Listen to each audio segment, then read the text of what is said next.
የውመል ቂያማ ሲቃረብ ፀሐይ በወጣችበት እስክትገባ ድረስ የአንድ ሰው ስራ ተቀባይነት አለ፣ የተውበት ማለት ነው።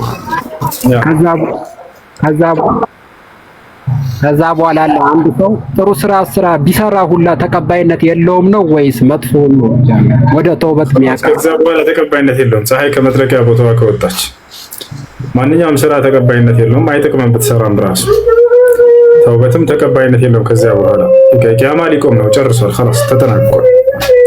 ነቢያችን ሰለላሁ ዐለይሂ ወሰለም ይህን ሐዲስ ላይ ሲናገሩ ምን አሉ? ሐዲስ ላይ ነብዩ ሰለላሁ ዐለይሂ ወሰለም ሲናገሩ ምን አሉ? ኢነላህ ባቡ ተውባ መፍቱሕ ሐታ ተጥለዕ አሸምሱ ሚን መግሪቢሃ ነው። ፀሐይ ከመጥለቂያ ቦታዋ እስክትወጣ ድረስ የንስሐ በር የተውበት በር ክፍት ነው አሉ። ያ የመጨረሻ ጊዜ ነው ማለት ነው። ከዚያ በኋላ ቂያማ ነው የሚቆመው። ከዚያ በኋላ ሰዎች ቢያምኑ ምንም አይጠቅማቸውም። ከቂያማ ምልክቶች አንደኛው እርሱ ነው። ነብዩ ሰለላሁ ዐለይሂ ወሰለም 10 የትንሣኤ ምልክቶችን እስክታዩ ድረስ ትንሣኤ አትቆምም ብለው ተናግረዋል።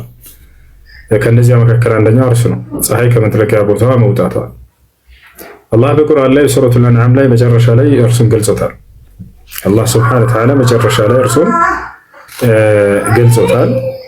هل ينظرون إلا أن تأتيهم الملائكة أو يأتي ربك أو يأتي بعض آيات ربك يوم يأتي بعض آيات ربك لا ينفع نفسا إيمانها لم تكن آمنت من قبل أو كسبت في إيمانها خيرا قل انتظروا إنا منتظرون ብሏል። ስራዎች የማይጠቅሙበት ግን ከመምጣቱ በፊት አላህ ሱብሓነሁ ወተዓላ ገልጾታል። የዛኔ ቢያምኑ አይጠቅማቸውም፣ መልካም ስራ ቢሰሩ ባይሰሩ። ያ የትንሣኤ ቀን የመጨረሻው ቀን ነው። በዚያን ጊዜ ፀሐይ ከመጥለቂያ ቦታዋ ትወጣለች። ሁሉም ሰው ያምናል። የዛኔ ቢያምኑ ግን የሚጠቅማቸው ነገር የለም። ሙእሚን ሆኖ አሁን ለምሳሌ ወንጀል ቢሰራ መዝገብ ይመዘገብበታል ወይስ በቃ ምንም አይነት ከዛ በኋላ የሚመዘገብ ነገር የለም? መዝገብ ዝግ ነው። መዝገብ ዝግ ነው ወንድም። خلاص ቂያማ ሊቆም ነው፣ አለቀ እኮ።